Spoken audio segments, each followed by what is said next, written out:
said this, and I still say it to the kids today, that, and I tell my staff, they're not going to appreciate you today. Right. They're going to appreciate you when they get older. Yep. And I get tremendous amount of phone calls from people that are now in their 30s and 40s, and even my first kids are almost 50 now. Right. And basically, and one was just a simple message. I don't live in North Andover anymore, but I'm glad you never left. And it kind of hit home to me like, this was a guy that left to go to New York City after college, never came back. Right. But it was comforting to him know that I was still there helping other kids like I might have helped him. Right. So, and that's what this journey that I tried to... Yes. This episode was very special to me as it was with a person that I've known for close to 35 years. We had on Rick Gorman. He's the executive director of the North Andover Youth Services. Rick's held that position for 34 years now. He's one special guy. He helped me growing up, as well as thousands of kids over the years. Rick is a true leader, and the world is definitely a better place because he's in it. Enjoy the show, guys. All right, guys, here we are on another episode of The Mic Drop, powered by Premier Mortgage Lending. We've got a very, very long-time friend. It's an honor and a privilege to have you on today, Rick. Rick Gorman, executive director of the North Andover Youth Services. Thanks, Mike. It's been our journey's been a long time. I look at you across the table, and I still remember the little middle school Mike used to come to the old North Andover Youth Center. So it's been a long history. Obviously enjoyed having your son come to the youth center, and all of our extended people that we know. It's just been a great relationship. So glad to be here. Yeah, thank you so much. And it has been a great relationship, right? And I'm very happy that we've kind of rekindled it after all these years, I met you probably 1990? Yeah, so I started in North Andover in 88.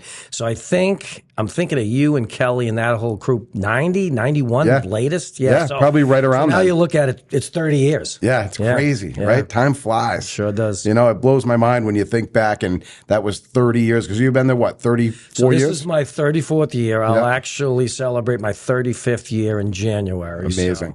So, it's been one of those journeys where, I was expecting to stay 5 years, and then it's, I always believe this, that if you find something to do that you love, you'll never work a day in your life. Absolutely. And I'll retire from there in the next couple of years, but it's been a journey that I would never trade forever. Yeah, you're 100% right? Yeah. You find something you love, you're excited about. Yep. I never don't want to come to work. I love coming to work.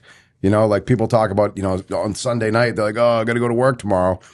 Most of the time by Sunday afternoon, I'm like, oh, I'm looking forward to tomorrow morning. Yeah, it totally blows my mind. So I have a number of close friends and, people like yourself that, make a ton more money than I do, but they start to shake on Sunday afternoons. They're watching the Patriots game, and then they're like, oh, I got to go to work.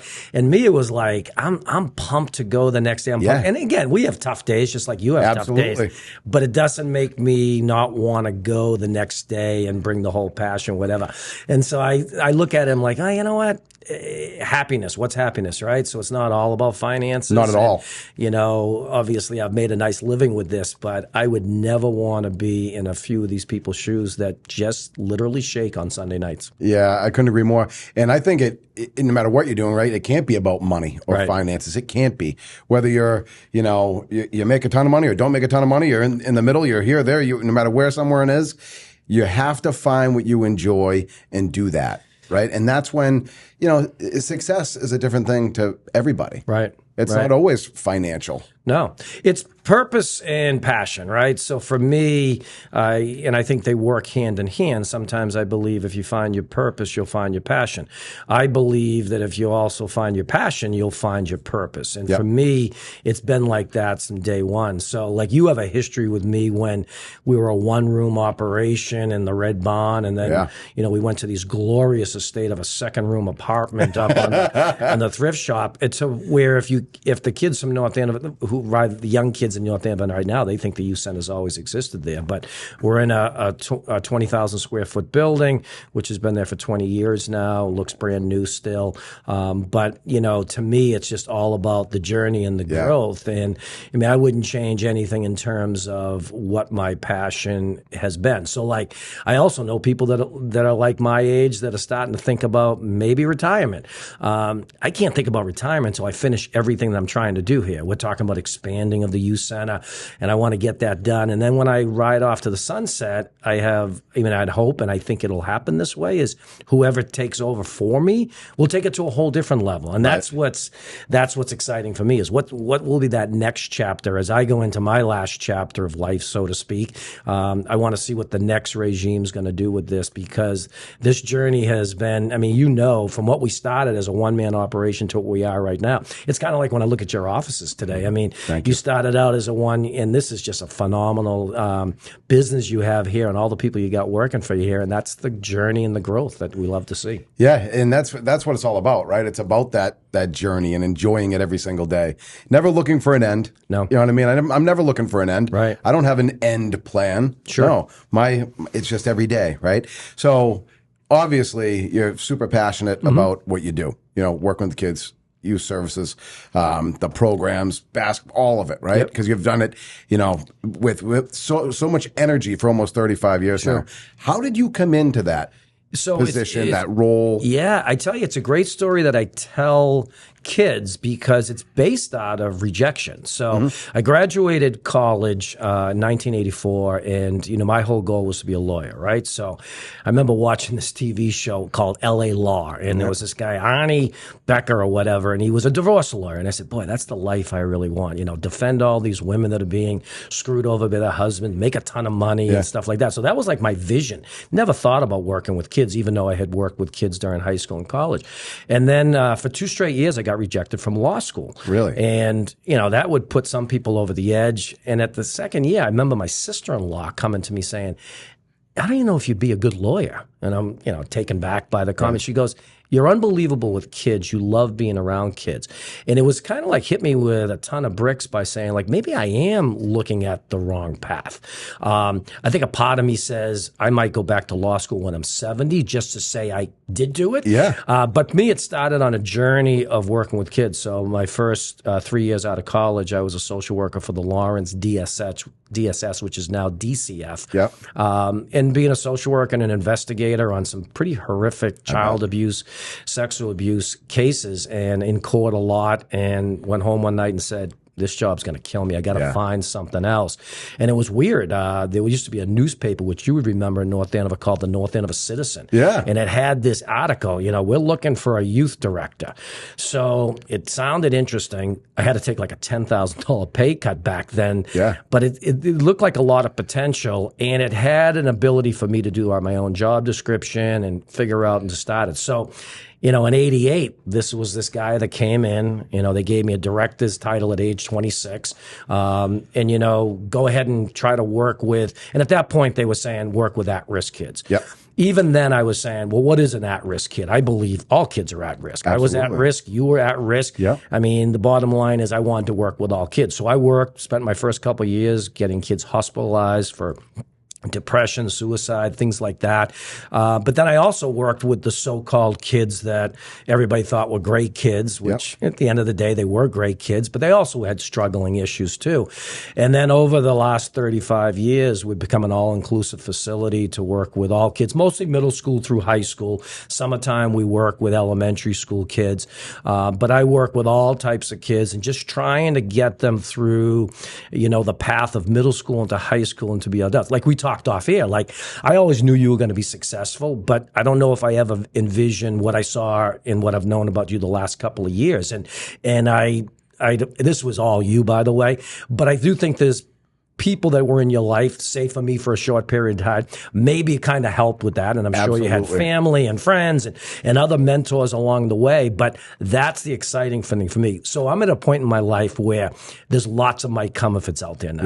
Yeah. Professors, it's got to be pretty incredible. Police chiefs, Greg Gilligan's the superintendent of schools in North Andover.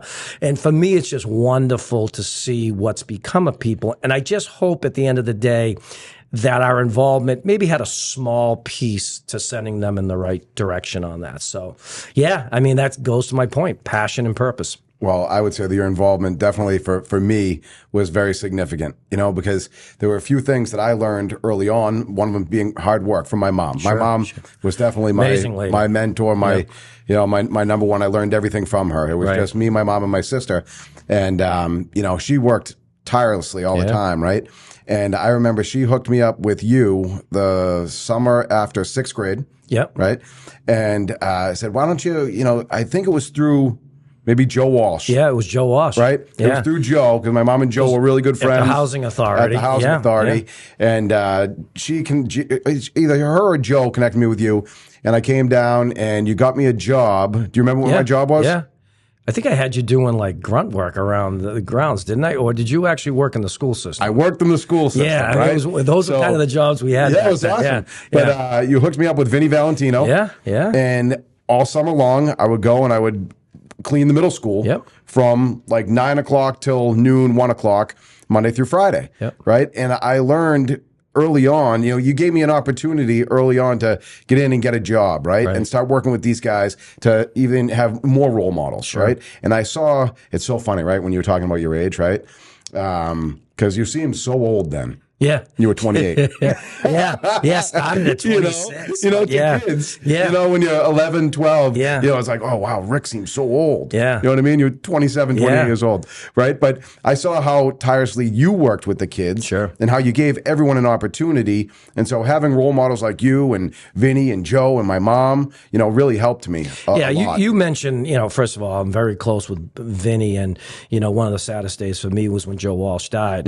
Joe Walsh was, without a doubt, my first mentor that I had when he came to North Andover. Yeah, he was I remember incredible, I started in a snowstorm on January 4th, and they locked me out of they didn't give me a key for the building. I'm sitting there I remember payphones. They used to have payphones. I went to payphones at the general store saying, what did I do that I taken this job? So I call up and they say, Joe Walsh is coming down, and you know him, large man, 350 pounds in a big truck. And he comes in and he's just unbelievable, like, you're going to make it here. And again, I was an out-of-towner, and back then you had to be almost a townie in North Andover to get any kind of a job. But he was an amazing guy over the years, and what he was great with was a lot of the kids in the veterans housing area downtown and taking them on trips. And I watched him, and he was a guy that I could actually bounce things off. I remember when I first got married and had Michael, who's now 30 years old, he would come by the truck with like 6 o'clock at night, and he'd just stare at me and point to his clock, and he'd say, "Time to go home." And the message was, work's good, but family's more important. Absolutely. And it was that reminder that I think back to these days and say, I miss that. He was just a great, larger than life guy. And I'll be honest with you, he worked at the Housing Authority maintenance. He didn't make $1 million a year. But what he did for kids, and specifically around the sports kids, was absolutely amazing. Yeah, the youth football. Yeah. You know what I mean? He ran all those programs. You talked about those, the trips. Yeah. Right? I totally forgot until you said it. I remember I went on one of those trips. Yeah. We went up to Clark's Trading Post. Yeah, he loved going up to New Hampshire. Clark's. He went to the, Storyland or one of those places. Storyland, Christmas Six Gun City. Those were all his trips. Yep. Yeah. And it was great. I remember we got in the van and we were out for like the whole day. So much fun. Yeah. But no, I mean, you guys were a huge impact on me. And so I can't even imagine how many lives that you've helped and changed over the years.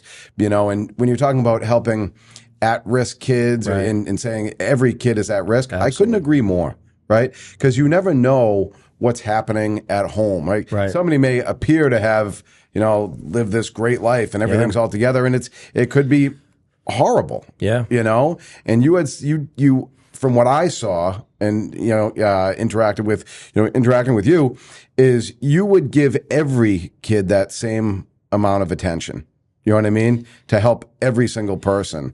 I think that was a big part of everything. Through social media, a kid named Ray Lemoyne, who actually grew up in North Andover, reached out and kind of wanted to know if I was still in North Andover. And, one of his tributes to me on social media was that, I actually cared about all the kids. And that actually means more to me than anything, right? Because, I remember that, when I first started, people looked at me as, he only deals with the bad kids. I don't even know what a bad kid is, but, and then it was, he only likes the athletes, which is farthest from the truth. Like I look at all kids and want to work with all kids and try to help all kids. And, like I said earlier, when you've been in one place as long as I have, you get to see the development of people. And, I always said this, and I still say it to the kids today, that, and I tell my staff, they're not going to appreciate you today. Right. They're going to appreciate you when they get older. Yep. And I get tremendous amount of phone calls from people that are now in their 30s and 40s, and even my first kids are almost 50 now. Right. And basically, and one was just a simple message. I don't live in North Andover anymore, but I'm glad you never left. And it kind of hit home to me like, this was a guy that left to go to New York City after college, never came back. Right. But it was comforting to him know that I was still there helping other kids like I might have helped him. Right. So, and that's what this journey that I tried to, you've had my son Michael on the show, and, we always talk a lot about the journey, and trusting the process, and, that nothing gets cured in one day. It's a process, and that's why, I get so thrilled today seeing your offices and what you've done, and listen to Nina talk about you, and it's like, this is why I do what I do. Right. It's got to be, really fulfilling for you too. Now that it's been so many years, in the early years, it must have been, I hope I'm having an impact. Yeah. You know what I mean? And early years, you don't know if you are, because that's what I'm saying. you end up pissing a kid off, right. And you think like it. But one of my best stories is a kid that I thought left North Andover extremely angry with me, and then basically as a young adult went back to school, college later than most people. The guy makes probably about $500,000 a year now, and he comes to me and he basically says, you held me accountable when nobody else held me accountable.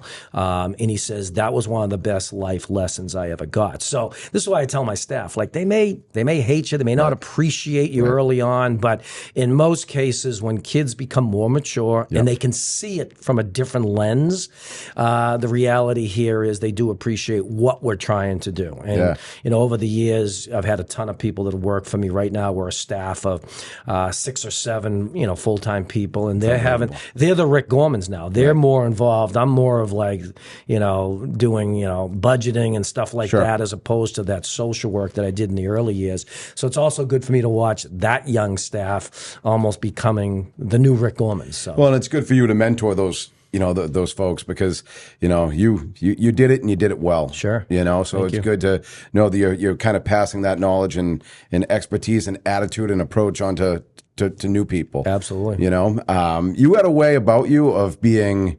tough, but warm and kind at the same time. Yeah, it's pretty funny. So we do a Youth of the Year award now. So about 6 years ago, one of the first Youth of the Award, Alexis Case, wonderful girl, won the award, and she got up and she speaks in front of 350 people, and she goes, when I first met Rick, I was scared to death. He's got a booming voice, and he talks 90 miles an hour, and on top of that, he's 6'2". You got to remember, in middle school, people. I mean, I don't consider myself a large guy.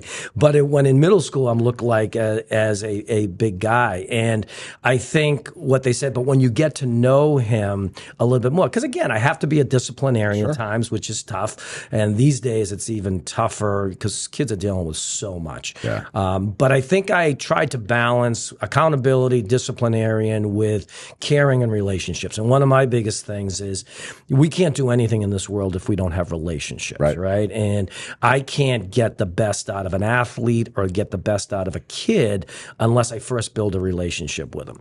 I always say this to coaches, you don't have the right to yell at a kid until he knows or she knows you love him. Right. And once they know you love them, you can be tough as it can be because they know you're doing it for the right reasons. Mm-hmm. Too many people come off as being control freaks and everything else and do it my way or whatever. Well, you don't have a relationship with them, but you're not going to have success with that. Right. So that's real key for me. Yeah, well, they don't trust you. Right. You know what I mean? Trust is huge. Yeah, they need to trust you, and then they'll understand more where you're coming from. Right. You know what I mean? I knew that about you when I was a kid. I didn't know it then. You knew describing that. I didn't realize all the things you were doing, the impact that would have on myself and so many other kids until later. But I knew that you were coming from a good spot. Right. You know what I mean? Right. And I knew that there was kindness. And when you were tough, it's because you wanted the best out of everybody. Right. And so you really have a good way of getting that across. Because I think the kids I don't know about now. I'm talking back then. Everybody knew it. Right. You know what I mean? So you said something that I actually wrote down that I wanted to ask you about. It's been 35 years. Yeah. Right? And you're talking about the kids now having different challenges. Yeah. It's got to almost be like a different career now compared to what it was. Because, in the 80s and 90s, it was a little bit simpler. We didn't have these things. There wasn't. Yeah. So one of the things, and it's probably two ways I want to answer this, and I'll get to the second part later, but it has to do with the kids haven't changed. We have changed as adults and how we're dealing with kids. And I'll talk about that in a second. But the big issue here is kids are dealing with so much more. In 88, if Mike Comerford was a 8th grade or 7th grader back then, I wasn't worried about him smoking weed or drinking. Now, as he got to a 9th and 10th grade, they started to experiment with it now. We're just doing things younger and younger. So I'm dealing with 6th graders that are drinking. I'm dealing with 6th graders that are smoking 12, weed. 11 and 12. Social media has taken, it's scary. Like, I think of myself saying, I could not have handled social media when I was in the middle school. People taking pictures, people making comments about how you look, body shaming, all these different things. The anxiety level of kids is off the charts. Then we had this thing called a pandemic that came along, right? Which has only escalated. And I get a little nervous sometimes when people say, well, the pandemic did this. This was all happening before that. I'll tell you, though, the pandemic brought it even to more light. The social emotional issues that all kids are dealing with, okay? And not the ones that you clearly can see, right? I got a girl who's probably going to be accepted by 15 colleges, high academic kid, in tears because she's stressed over of, is she going to get into her first choice, okay? And that's so much real. Pressure. It's pressure. And I think, going to my second point, I think we have become such a fast community, God forbid, back when you were playing, you played football in the fall, you played whatever, basketball, hockey in the wintertime, you played baseball in the spring, and then the summertime you just played, right? Now you're a 3-sport athlete, but baseball's all year, football's all year, basketball's all year, hockey's always been all year, soccer's all year, and kids are being forced to do so much, and it's like they can't breathe. And to my second point around parents, I think one of the things we've done is we've coddled our kids much more now. We're very overly protective of our kids. And there's some reasons that they're good for that. But I think of your mom, okay? Yeah. A single parent that kind of, had her thumb on you, but she wasn't coddling you. If you screwed up with me at the youth center, your mother would have had my back, not your back. 100%. She would have said, smarten up, do this. Now we've got not my Johnny, not my Sue. And I think that's the difference. So when people say the kids are different now, I call BS on that. There are much more challenges now, but kids are kids. We as adults, we as society need to start changing things a little bit more. We need to address issues earlier. We need to give the resources within the school system or a youth center like me that can kind of help all of these kids, because I am worried as we head into the future. And not even to get into political discussion, but where we are as a country right now is really concerning to me. Very. And I look at my age group, which is older than you, and I say, we've screwed things up. I look at the young kids and I go, I don't know. I think the future is going to be bright because we got some young kids that want change. They want to do this. They have an understanding on this. They're more sympathetic and empathetic. Like when they say about kids back then, I don't think kids were as empathetic and caring as kids. Kids really are caring now. Now, again, you hear the extreme cases where someone does this brutally wrong thing and it's like, oh my God, bullying and stuff like that. Most kids are pretty good with that. So I have gotten to see kids change. I've seen, and again, I don't think they've really changed, but I've seen the development and the involvement of kids. But I've seen the involvement of parents. You're a young parent. I look at Joe Michael and I say, like, Michael doesn't know how you really grew up, right? And you I remember when he was coming as a middle school student, you were on top of him a way. And I think a lot of it is you wanted to be on top of him and help him in the right direction. But in the same breath, you also allowed him to breathe. We've had a couple of really bad instances at the youth center this fall where it's like parents are more concerned that you're addressing an issue with the kid instead of really addressing what the issue is. And, that's where my job has become harder, I'll be honest with you. I think it's tough being a high school athletic coach now. Parents have too much of a say on different things, and sometimes it's worthwhile and other times it's not. But at this point in time, we need to really look at, why things are happening and look at the big picture and not do blaming and everything else. And this is where I get a little bit with this coddling of kids right now bothers me. Yeah, no, I couldn't agree more. And I think, when we were younger, right, everything wasn't instant, right? Correct. We didn't have the phones. Yeah. So if I said to my mom, all right, I'm going out for the afternoon, right, I would get on my bike and I would go out for the afternoon, and she would trust that I would be safe and make the right decisions and come back at dinner time. Yeah. Now it's, where are you? What are you doing? Yeah. So I think they already have you on GPS and they're tracking where you're going. Right. It's the phones, it's the technology, Yeah. right? And what that does is, I think in some cases, it kind of stifles the kids. Right. You know what I mean? And it prevents them from having that independence. Right. So it's. And where they can learn and grow. Right. That's because that independence is where you do learn. Exactly. You know what I mean? You make some mistakes, you learn from that, you grow. But, in talking about the way the parents tend to have the kids' backs more than the parents working with, the youth directors, the teachers, the coaches, right? Like, I remember when I was in high school and I was skipping class, my mom connected with the guidance counselor, and it was like the two of them were on me together. Right. That's the way it should be. And that's why it worked. Right. And that's why it worked. Right. Like even last year, Michael was telling me, my son Michael, that there's pretty much, there was like no rules at the high school. Mm. He's like, people come and go. It's like you skip class, nothing happens. He's like, it's strange. Yeah. And then I think that was coming out of the pandemic. And this year I was happy when he said, no, it's back in line. Everything's, Yeah, I think people walked on eggshells in 2021. Yeah. But I think my thing is you need to hold people accountable. 100%. You need to, address the issue. I do think also it was really tough on kids to not be with friends and social stuff. I know, we didn't close. One of my biggest claims to fame, I think, people say, well, he built the youth center. He built Stevens Pond. He did all this. My biggest claim to fame is we never closed the youth center during the pandemic. We ran summer programs when none of my peers in neighboring communities throughout the state would even try it because they're afraid of COVID. And we kind of did that because kids needed it. But I also believe we're in a point right now, I don't think we're ever going to be totally out of the pandemic. I think there'll be another pandemic coming around the way.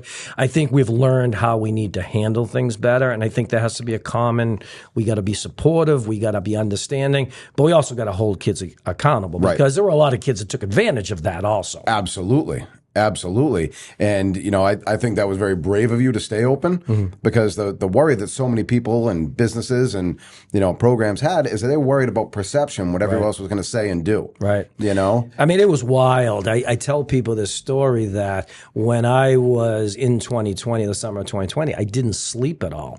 And the reason I didn't sleep was I was trying to pull off this 8-week summer program. And I was one COVID positive case from shutting things down. Because back then, you know how we deal with now. If Mike, if you get COVID, we'll see you in 5 days, and that type of thing, and you'll ride it out. Back then, it was like, oh, you're gonna infect everybody in town, and the bottom line is, I could have ended up being, he was an idiot. He tried to do something where he should have listened to people more, and I did listen to people. I did my facts on stuff, but I think we've learned an awful lot on that. But I look at that summer of 2020 and say, if we didn't do what we did, we'd be in a worse situation than we are now. Absolutely. I know a couple school teachers that teach in Lowell, and they were like petrified every day. So like, these kids come here for a safe place, food. You know what I mean? We have an eye on them. We know what's going on. We know if there's issues at home. Sure. And they were petrified because it was nobody sees the kids. Right. You know what I mean? Exactly. And the socialization piece, I think it was huge at that time because kids were having anxiety issues. Absolutely. You know what I mean? Struggles. It's not good for children to be alone. Right. Fortunately, I've got 3 kids. So even when it was, shut down for the first bit there, the boys were all together. Yeah. You know what I mean? Right. so I couldn't imagine like a only child at home by himself. And those are the ones I actually worried the most about. Absolutely. Because like when I look at like your three boys, they're going to at least have their brothers hanging out. There were a lot of kids that had nothing except for mom and dad, and that's not always great for a middle school age kid. But I think again we are in a better place. I think we've learned a lot from society. We've learned a lot about the pandemic, right? So I know there's still people that are adamant the mask's got to be worn and stuff like that, and I'm accepting to everybody's views on this, and I got to be comfortable with it. But as a guy my age, I'm getting the vaccine, and I got my booster, and but I'm comfortable with someone else that has a different opinion on that, and together we'll work on it, and we'll get through, and that's kind of the way I've looked at everything. If we work as a community, we had our slogan last year was stronger together, and that's what I honestly believe. Yeah, I agree with that, and having respect for other people's opinions with anything, I think is critically important. Absolutely. It's like I have these views, you have these views, this Ed has these views, and why can't we all respect what each other has to say? You know what I mean? One of my best friends, Peter Roy, you remember Pete, right? Yeah. Him and I have like completely opposite political views most of the time, right? But we can have great conversation about it. You know what I mean? And I learn from him, and he learns from me. And that's good that you can do that, because my problem with political talk is, as someone, when I was a bachelor's, my degree was in government before I was thinking about going to law school. And, we would talk about politics. And I can remember up until around 2015, I'll be honest with you, before the 2016 with Trump being elected, I felt it was easy to have political conversations. Okay, Mike's got this view, I got this view, he's listening to me, I'm listening.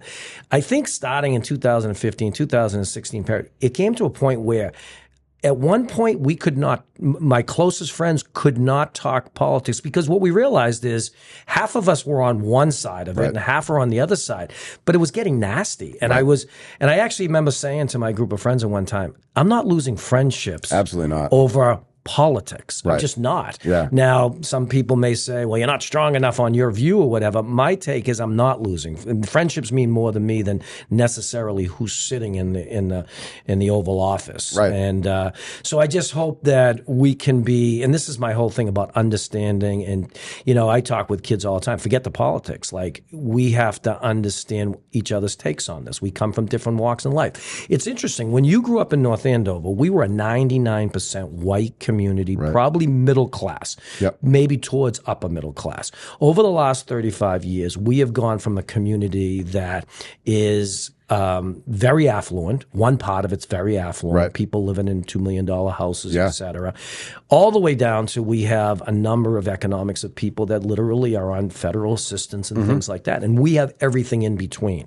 And what I love about it is that we are different, and we can, but it's also been very challenging to talk to, make kids understand that this person may not have this or this person doesn't have that. And then for the person that everyone thinks is affluent and has their life together, they have some of the biggest social, emotional issues. And those are whole different things. Divorce rate in our community, just like national average, is staggering compared to what it used to be, right? And, having kids to be willing to be accepting. And that's one of the things, I didn't buy my second house in North Andover because, quite frankly, I couldn't really afford it at that point. So we bought in Methuen, but I also bought in Methuen because I actually wanted Michael and Lindsay to kind of go with schools with not just kids that look like them, right? So, they went with a larger amount of Hispanic kids, African-American kids. And I think what we're seeing that is a little bit more. Now, again, North Andover is still predominantly white. Don't get me wrong. And I still think most people still fall into that middle to upper middle class. But we have such ranges on those things. And those have been challenges for kids to deal with understanding, respect, and all that different time. Just this week, I've been dealing with a couple issues around respect when it comes to basically race and affluence. And, we're dealing with it, and we will, but it's just more challenging. Yeah, that is a big challenge to have, huge swings like that. Right. Because when I was a kid, it was funny, the families that I thought back then, right? Because we didn't have a whole lot, you know what I mean? Yeah. That I thought were like super affluent, had a lot of money, right? Looking at it now, it's like, no, they were just pretty much regular. You know what I mean? The parents were, successful, but not like there weren't many $2 million houses in town back then. There were nice streets and a couple, neighborhoods that were like that. But right? you remember, as a middle school and high school kid, that development, what we call out country, right? Yeah. So anything north of me, actually east of me at the youth center, was all kind of undeveloped. Now, that's where predominantly most of our housing is. Yeah. And again, they didn't build small houses, they built big houses. Gigantic houses. And it's just been different. I mean, I don't think we're an affluent community as much as Andover is. No. But, I think there's a lot of things. But I actually like that about the community. Yeah. But getting everybody on the same page and just getting people to understand, and be a little more sympathetic and sensitive to stuff. That's my job, because it's hard enough being a middle school and high school kid. You bring all of those other issues. Right. I mean, when I looked at you as a middle school student, the biggest issue was, he has better sneakers than me, or he's got this. Right. Those are minor issues compared to what I deal with right now. We got kids who, we have close to 100 kids on scholarship at the youth center. That would have been unheard of. Right. And again, what's really great is we have a ton of people that end up sponsoring those kids because they have the money to kind of help another kid. Which is great. So again, it's all part of this 35-year journey for me. And that's, at the end of the day, if I ever get some time to write about, I've always had the title, Life in a Small Town, because I actually have a pretty good perspective of what has really transpired over the last 35 years in our community of North Andover. Yeah, and you really see it from the inside. Yeah. And it's like people look at the town, and people have always said to me, "Oh, North Andover, right?" It's like, nah, you don't get it though. And I always say, I'm like, no, it's not. It's not Andover. It's different. You know what I mean? It's a different town. It's got a real small town feel, but everything isn't, sunshine and roses. No. You know what I mean? We have a phenomenal Christmas program. It's called the Holiday Drive. And basically what it is it provides Christmas to a lot of people in North Andover, kids that can't afford it. Yep. So last year we took care of 250 kids that quite frankly weren't going to have Christmas if it wasn't for this drive. Yeah. But all of those kids were adopted by other North Andover families, which is that incredible. Had, the means to help us out, and these kids got wonderful presents or whatever. But people don't understand. It's not what part of the town you live in. It's what your situation is. Yeah. So, we had some families that live in $1 million houses that were part of our Christmas drive last year because you know what? They got a big house. But dad lost his job. Mom lost his job. The pandemic killed them financially. Yep. They got no furniture in this big mansion because life's tough. And again, they'll get better. Both talented parents will find new work and have found new work. And then the fun thing is we've had some people that we've taken care of on the holiday drive that have turned around when things are better for them and become sponsors. Yeah. So that's just another thing that people don't know about North Andover, because these are the things that it's not in the newspaper. We don't tell. There's a lot of confidentiality stuff that goes with that. But this is where I think when anybody ever comes at me about North Andover, and again, just like every community, we're on the front page of the Eagle Tribune with certain things. But they don't really know. I know really what's going on in North Andover because I live it every single day. And I know the stories that I might come if it wouldn't know, right? And they're all confidential. But what I do know about this community is we really rally around things. Yeah. And that holiday program is just a perfect example. Yeah, I mean, the holiday program, people hear about in the paper. They see these things. 99% of what you do, nobody knows about. Exactly. Nobody knows about. I'm going to tell you that I appreciate you, and I know there's thousands of other kids out there over the 35 years that absolutely appreciate every single thing that you do. And I'm happy that you're a part of that town. I'm happy that I grew up with you in town. And, I can't even tell you how many other people feel the exact same way. So I hope you know that. Thank you. I appreciate that. I hope you know that and feel that way. Yeah, absolutely. Because it's incredible what you do. Right. Question for you, right? For people that want to get into this field. Sure. Right? Because that's what I try to share with people that may have some interest in it, right? Yeah. What do you think the most important characteristics are to have? What are some of the challenges that you've had working with kids? And what do you think would just be helpful information for people to have? Yeah, so I'm worried about the future of this field. Yeah. Okay, when I put this field in, I also include teaching. Like more people are getting out of teaching than people going into teaching right now. The pandemic has made a teacher's job very tough, and not just the pandemic, parents' expectations and things like that.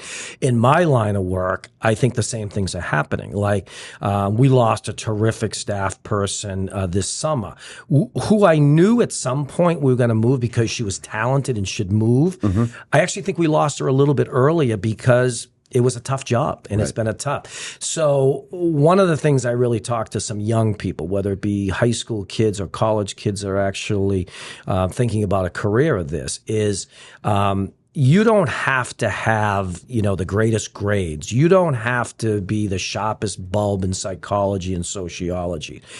How caring are you? How passionate are you to help other people?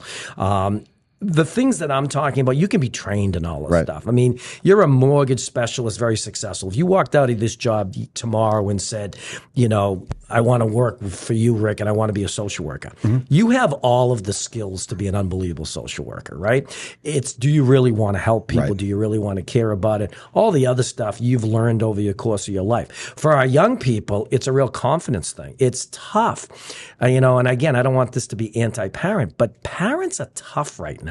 And I know a lot of my young talent is a little intimidated because there's a parent that is 45 years old that thinks they may know the situation better than my staff person, and it's a bit intimidating on that. So my thing is, what is your greater goal? So one of my things is, I was asking Nina, like, what's your long-term plans on this?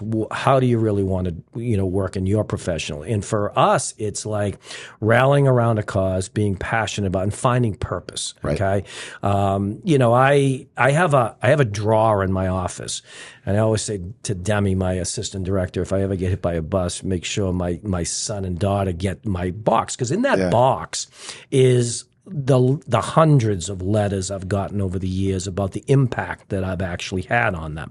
And I don't share anything with those except for myself. But I'll tell you, when there's bad days, I'll go into that box because I got to get recharged too, because there's certain things that got to keep me going also. So for all those young people, I think this is an unbelievable field to get into. For males, the biggest thing is, well, how do I get married and raise a kid on the salaries that some of the, and I get that. Okay. I lived that myself, but I'm also a hustler. I mean, I've had 2 jobs since I was 14 years old. I have a second business that I do in my own personal time around building teams and also basketball training and stuff. And that's actually allowed me to meet all those financial needs, put 2 kids through college, et cetera, on that. So you can make it happen if you really want it. So one of the things I heard today is, stop following the careers and start following the culture. So when I listen to you and Nina walking around today, there's no doubt in my mind you're passionate about what you do. Some of the stuff that you're doing, business practice stuff, like Fridays at 4, I'm going to come down one day, buddy. Anytime. But that's the type of stuff, like, people want to work here. People want to follow leaders on that. Do you want to work a job that you're not passionate about? We started off talking about this. Do you want to get the shakes on Sunday night because you're going to go back to work? No way. I mean, I would never want that in a million years. As I said, you find a job you love, you never work a day in your life. And I honestly believe that. So for the young people, I want them, to have that energy to at least try this. And for some people, it's short term, by the way. They may realize it's too much, or they can't give it their all. And then for other people, I see people coming back into this field, right? I mean, they want to give back because that job that was paying them $160,000 a year was not making them any happier. So the job that's going to maybe pay half of that is something they're more passionate about, and they'll find other ways to meet ends meet on that. So I'm more than willing to talk to any young person that's interested in this field because I'm passionate about it. I sometimes get blamed by parents. They're like, he was going to be a biology major till he met you, and now he wants to be a social worker. I don't feel guilty about that. No. I didn't convince the kid. I think the kid was around me. I think the kid saw what he was doing with kids, and I think he found his passion. And I asked him, last summer, well, what was the biology thing about? And he goes, it really was nothing. It just looked like a career that maybe I could make some money.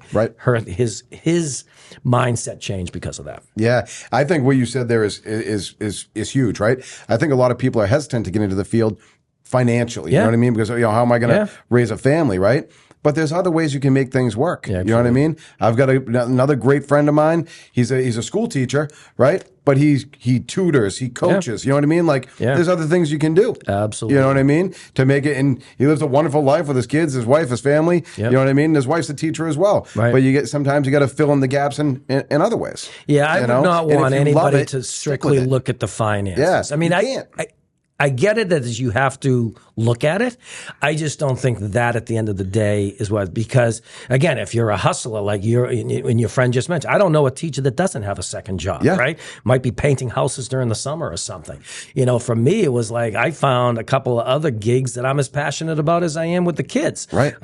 In the youth center. So you can make that work. I think the bigger issue is, do you have the passion to really want to deal with some really tough things? Now, remember, I left DSS because I was sick of investigating sexual abuse cases. Made me sick at night. I actually found myself drinking more than I drank because it was such a depressing thing.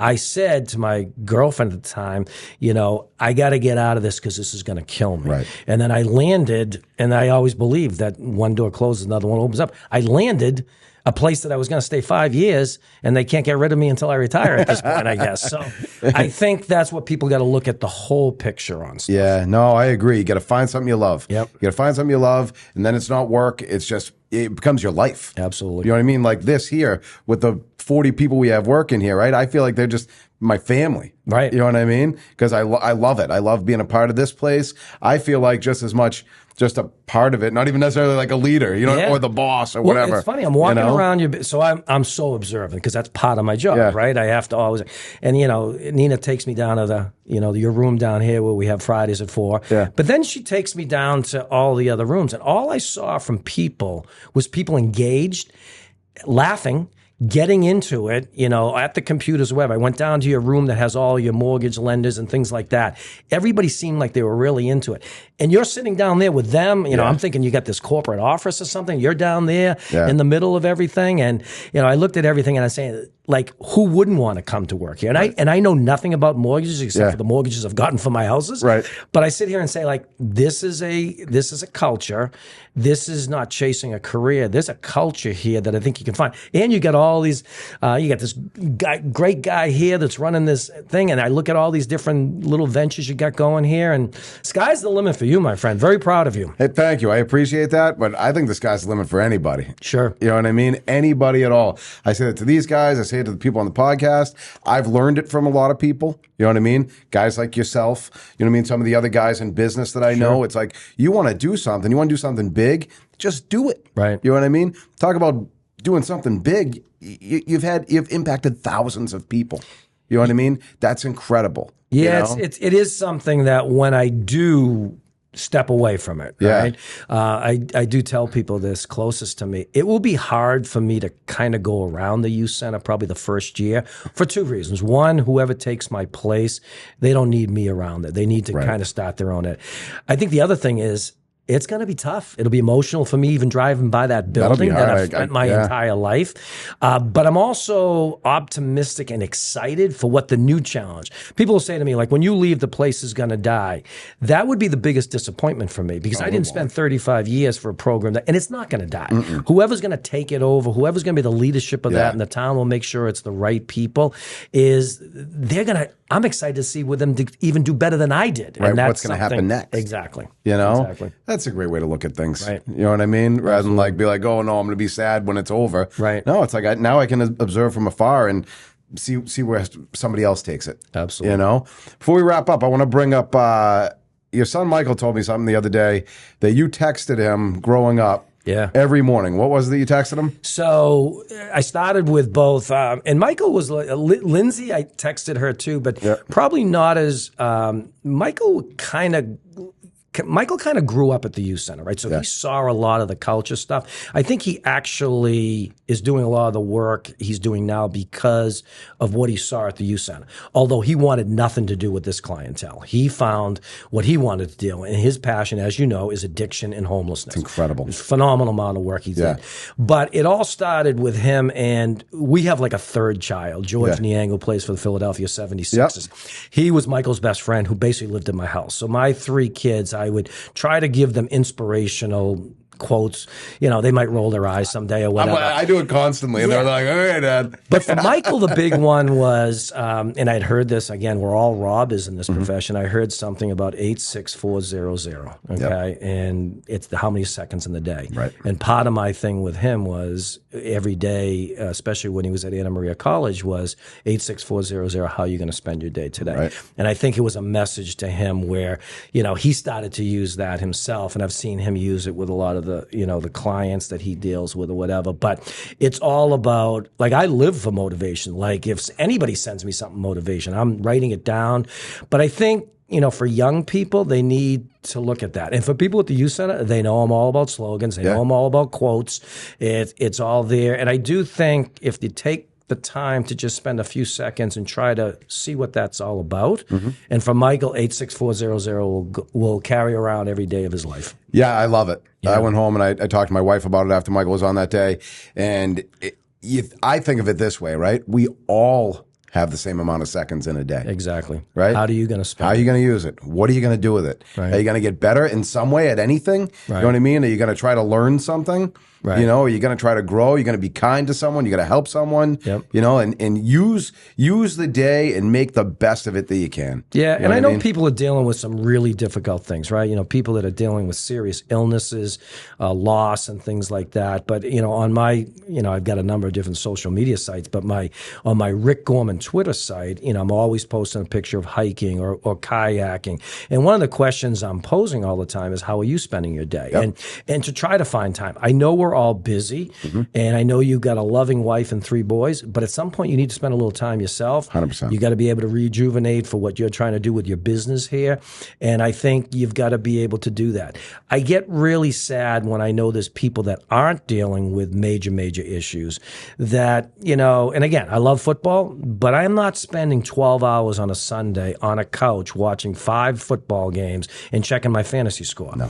Now, for some people, they love that. I'm not doing that because to me, that you're wasting time. So, you know, to me, I go out and hike or kayak on Sunday morning, and then I'll sit in front of the TV and watch the Patriots for a game. But I'm watching one game. I'm not watching 5 games. Right. No, I agree. I like to go to the games. Yeah, for sure. But no, I agree with you, right? It's like, even I was catching myself listening to these podcasts when I would be driving, right? And podcasts I listen to Joe Rogan, I listen to some other guys, right? But one day I said to myself, I'm like, I feel like I could be getting so much more out of, like, even my car rides than I am, right? So I started listening to audiobooks. Yeah. You know, and I'm like, Great all right, way. now I'm learning as I'm driving my 12 minutes from home to the office every day, or when I'm out riding around, I'm listening to books. Yeah. Right. So I'm always trying to fill my brain and get better. I love the audiobook thing. Yeah. I'm a huge podcast person, and I like to look at people that, you know, Joe Rogan's an example. I don't agree with everything that Joe Rogan says, but I kind of want to hear what his take on different things is. But, you know, I've always had this thing: if you stop learning, you die. Right. Okay. And I know this is a little drastic, but, you know, if I'm lucky enough to live to 95, I'm going to be trying to learn at 94, okay?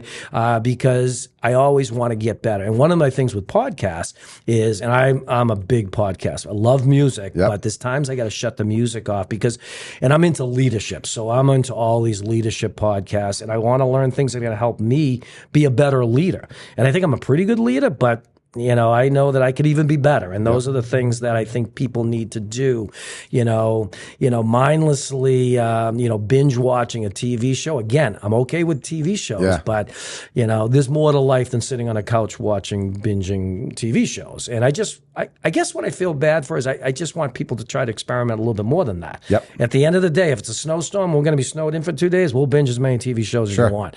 But I think there's opportunities to get out and experience life. And this world is a beautiful world when you really look at it. I mean, this time of year, I mean, I'm a fall guy, right? Yeah. So the colors and everything else. I just want people to kind of enjoy life, because at the end of the day, Mike, and you're a lot younger than me, but it's a short life when you really. We talked about this at the beginning. Where did the years go? Yeah, that's the way I look at my life now. At 60 years old, I'm like, you know, where did the 60 years go? And, you know, what's the next? You know, I always tell people I have more yesterdays than I have tomorrows. And but I'm going to make the best of those tomorrows. Right. I think that's something that kids these days have lost too, right? Like because of the technology, Right. Right. They spend so much time on the phones and the video games and everything else that they're not spending the time to go outside and ride bikes and hike and do all these things. Yeah. You know what I mean? I feel very proud because my kids have started, saying, "Oh, wow, that's beautiful." Yeah. Because my wife and I, that's all we talk about. Sure. You know what I mean? We have a place up north that we like to go to. We go up there and we took a ride on Monday. Yeah. And it's like, as we're driving, we're like, only the two little guys were with us. Michael had football. Right. So we took a ride up and I'm like, guys, look at the leaves, look at the trees, let's enjoy this beautiful place that we live in. You know what I mean? And my wife was saying, listen, guys, people come from all over the country to see right here, the White Mountains. Yeah. We're lucky enough to be 2 hours away. Let's enjoy it. Let's see life. You need to do that because in my lounge of the second floor of the youth center, one day, and it's usually bopping, a lot of noise. I'm not hearing anything out there. So I walk out there and there's 12 kids sitting on the couch.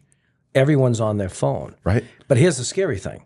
They were communicating to each other on the next Oh, my couch. God. And it's like, and I guess they hate because they know I'm going to address that. Like, Right. guys, there's more to that. And they kind of joke about it, but they're like texting each other, like talk to each other, communicate. Right. And then on top of that, I'll work on get your butt in the gym, go out and play street hockey, do whatever. something. Do whatever. And again, it's going to be, I love technology. Technology has put us in an unbelievable place, but we also have to address what I consider the dangers of technology. And if sometimes that might mean like my staff, they have to turn their phone in when they come in, my part-time staff, my high school and college kids, when they come in at 2:30, the phones go into a bucket. They'll get it at 6 o'clock. And if your mother needs to know whether you want spaghetti or meatballs at supper, they can call the youth center and we'll find out that answer. Sure. But I don't want you on your phone. I want you focusing on building the relationships with the kids. Right. And I just think we just got to keep working at it. Yeah, and I think that's something as a society, we all need to work on. Exactly. More personal relationships. Exactly. You said that we were actually in Mexico, right, for vacation. And Michael, you probably know, Thomas Bosang? Oh, yeah, Thomas? yeah. So Thomas came with us because him and Michael have been like best buddies since I remember that. 6th grade. And I walked down, the two of them are sitting like on the beach in Mexico. It's beautiful. And they're both on their phones. Yeah. I go, hey guys, if you don't put those phones away, I'm gonna throw them in the ocean in 1 minute. Right? Michael looks at Thomas and he's like, you serious? Put the phone away. I actually think kids want us to do that. They do. Because they want to be exposed. Now, again, your little guys are young. I don't know if they really appreciate the foliage like you and your wife did. Probably not, but at least they're you're hearing at least us. hearing that. And that's my point. Yeah. And I don't think people should be on their phone during dinner. And Nope. there's certain things I think we can do. And I think it's just a matter of being, concerned about that, we're going to communicate, we're going to talk, we're going to share. One of my biggest things is I tell my friends this all the time. When I grew up, we had 6 o'clock dinner every night. Yeah. There were no phones back then, right? But you had dinner together. We're not having dinner together. And again, we're all busy, right? You, me, whoever. We're flying to 9 different things, but we got to make some time for family dinner too. Yeah. And you got to figure out how to do that stuff. We got to go back. We got to go back in history a little bit and kind of embrace some of the things that are really good. Yeah. And then combine that with a future that I think is going to be amazing in technology, et cetera. Yeah. Gotta have some balance with it. I think we're in a time where we're all going to learn from what we're doing right now, right? Because things really did shift so fast. Yeah. You know what I mean? In the 90s, we had none of the technology. Nobody had phones until the late 90s, and because of that, everything kind of adjusted and shifted, and we've gotten away from a lot of those close personal relationships. Exactly. And so I think we're all going to learn from it, Yep. and it's going to change, and we're going to use technology in a different way. Yeah, You know I what I mean? agree. Because I think as a society, we've made a lot of mistakes with it. You Right. know what I mean? Like when you see a couple at a restaurant and they're both on their phones. Yeah. Like you're just losing time. Yeah. You couldn't say it any better You're just than that. losing time. Yeah. So hopefully that changes and more guys like you tell the kids to put their phones down and, you know what I mean, interact and get out and do things and make posts about, going hiking and skiing and enjoying it. Yeah. You know what I mean? Because that's what life is all about, and it is way too short. You know what I mean? You're 60. I'm 45. You know what I mean? I remember when I was 12, like it was 10 minutes like it was ago, yesterday. and you were 27. Yeah. You know what I Exactly. mean? It goes by fast. Sure does. World. It's like when you're young and your parents and teachers and leaders say these things to you, you kind of roll your eyes at it. But before you know it, it's been 25 years. Exactly. You know, so Rick, thank you so much for coming This on. was great. I appreciate it. And best of luck to you and your companies and all the great people here. This has been fun. Enjoy this. And I know you're going to continue to do great things. So Yeah, no, I think it's been great. And I'd like to do it again, you know, a handful of years from now when you do retire. Absolutely. You know what I mean? And learn what you got going on next and have more people listen to you and be motivated and feel your positivity. Absolutely. It's awesome. Appreciate you, buddy. Thank you, my friend. I appreciate you. Take care.